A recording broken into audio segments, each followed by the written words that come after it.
பலவீனமான சட்ட அமலாக்கமும் மோசமான கண்காணிப்பும் ஏழைகளிடையே கள்ளச்சாராய புழக்கத்தை தக்க வைக்கின்றன. இந்தியாவில் தமிழ்நாடு, குஜராத், பஞ்சாப், உத்தரப்பிரதேசம், பீகார், அஸ்ஸாம், மகாராஷ்டிரா ஆகிய மாநிலங்களில் கள்ளச்சாராயம் அருந்தியதால் பல முறை பெரும் எண்ணிக்கையில் உயிரிழப்புகள் ஏற்பட்டுள்ளன. 2015ஆம் ஆண்டு 100க்கும் மேற்பட்டோரின் உயிரை பறித்த மால்வானி கள்ளச்சாராய சம்பவத்தை தொடர்ந்து கட்டமைப்பு ரீதியான சீர்திருத்தங்கள் கொண்டுவரப்படும் என்று அதிகாரப்பூர்வமாக வாக்குறுதிகள் அளிக்கப்பட்டன. ஆனால் அவை அங்கேயும் சரி, மற்ற இடங்களிலும் சரி முழுமையாக நிறைவேறவில்லை. கடந்த வாரம் புனே, பிம்ப்ரி, சிஞ்ச்வாட் பகுதியில் நிகழ்ந்த துயரமான சம்பவத்தில் ஏழைகள் வசிக்கும் பகுதிகளைச் சேர்ந்த உழைக்கும் வர்க்க பின்னணியை கொண்ட 12க்கும் மேற்பட்டோர் பலியாகியுள்ளனர். பெரும்பாலான கள்ளச்சாராய மரணங்களுக்கு காரணமான நச்சுப் பொருளான தொழிற்சாலைகளில் பயன்படுத்தப்படும் மெத்தனால் மாநிலத்திற்கு வெளியிலிருந்து கொண்டு வரப்பட்டு எத்தனாலுடன் கலந்து அதிக வீரியம் கொண்ட நாட்டுச் சாராயமாக தயாரிக்கப்பட்டுள்ளது என்பதை முதற்கட்ட விசாரணை வெளிப்படுத்தியுள்ளது. இதற்கான விநியோகச் சங்கிலி நன்கு திட்டமிடப்பட்ட ஒன்றாக இருந்துள்ளது. அரசு அங்கீகாரம் பெற்ற மதுபானங்கள் மீது விதிக்கப்படும் அதிகப்படியான மாநில வரிகள் குறைந்த வருவாய் உடையவர்களை கள்ளச்சாராயத்தை நோக்கி திரும்ப தூண்டுகின்றன. மறுபுறம் தொழிற்சாலைகளில் பயன்படுத்தப்படும் மெத்தனாலை சேர்ப்பதன் மூலம் மிக குறைந்த செலவில் சாராயத்தின் அளவு பல மடங்கு அதிகரிக்கப்படுகிறது. இது லாப வரம்பை வெகுவாக உயர்த்துகிறது. தற்போது விசாரணைக்கு உட்படுத்தப்பட்டுள்ள சிலரிடம் கேள்விகள் கேட்கப்பட்ட போது தங்களிடம் வழக்கமாக குடிப்பவர்களுக்கு நச்சுப் பொருளை கலந்து தருவது விற்பனையாளர்களுக்கும் நல்லதல்ல என்று கூறியுள்ளனர். இருந்தபோதிலும் இத்தகைய செயல்பாடுகள் பொதுவாக ரகசியமாக நடப்பதை விட உள்ளூர் அதிகாரிகள் கண்டுகொள்ளாமல் விடுவதால் ஓரளவுக்கு வெளிப்படையாகவே நடக்கக்கூடிய வியாபாரமாகவே இருக்கிறது. எனவே காவல்துறை மற்றும் உள்ளூர் அதிகாரிகளின் கூட்டு சதி குறித்த புகார்கள் கண்டிப்பாக விசாரிக்கப்பட வேண்டும்.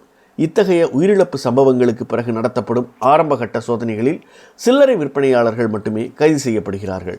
இவற்றுக்கு காரணமான முக்கிய விநியோகஸ்தர்கள், பின்னணியில் இருக்கும் தலைவர்களை பற்றிய விசாரணைகள் பெரும்பாலும் அரைகுறையாகவோ எந்த முடிவுக்கும் வராமலோ தான் நிறைவு பெறுகின்றன. உண்மையில் இந்த துயரங்கள் மீண்டும் மீண்டும் நிகழ்வதற்கு காரணம் பல்வேறு காரணிகள் ஒன்றிணைந்து ஒரு பேராபத்தாக உருவெடுப்பதுதான்.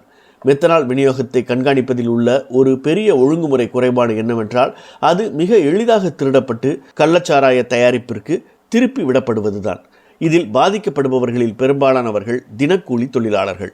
உடல் உழைப்பினால் ஏற்படும் சோர்வு, பொருளாதார பிரச்சனைகள், போதைக்கு அடிமையாதல் ஆகியவை நச்சுப் பொருட்களின் மீதான பயத்தையும் மீறி மலிவான விலையில் தங்களுக்கு கிடைக்கக்கூடிய ஒரு தற்காலிக நிவாரணத்தை நோக்கி அவர்களை தள்ளுவதாக ஆய்வாளர்கள் வாதிடுகின்றனர். பாதிக்கப்படுபவர்கள் பெரும்பாலும் விளிம்பு நிலை சமூகங்களைச் சேர்ந்தவர்களாக இருப்பதால் இந்த நச்சு சுழற்சியை உடைக்க தேவையான சீர்திருத்தங்களை, அதாவது முறையாக மெத்தனாலை கண்காணிப்பது, மலிவான விலையில் மாற்று மதுபானங்களை விற்பனை செய்வது போன்றவற்றை செயல்படுத்துவதற்கான தொடர்ச்சியான அரசியல் விருப்பம் பெரும்பாலும் இல்லாமல் போகிறது. 2024ஆம் ஆண்டின் ஆய்வு ஒன்றில் பொது சுகாதார வல்லுநர்கள் சட்டபூர்வ மதுபானங்களின் அதிக விலை ஏழை நுகர்வோரை கள்ளச்சந்தையை நோக்கி தள்ளுவதை கண்டறிந்துள்ளனர்.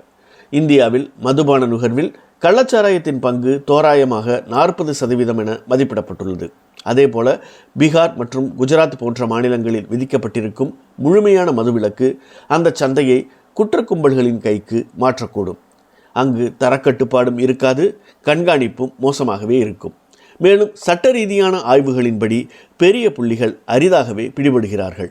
அப்படியே கைது செய்யப்பட்டாலும் அவர்கள் தண்டிக்கப்படுவது மிக அரிது என்றே தெரிய வந்துள்ளது. இத்தகைய சீர்திருத்தங்கள் இல்லாமல் கண்காணிப்பில் இருக்கும் ஓட்டைகளும் பலவீனமான சட்ட அமலாக்கமும் சேர்ந்து கள்ளச்சாராயத்தை ஒரு பொது சுகாதார நெருக்கடியாக தொடர்ந்து நீடிக்கச் செய்யும்.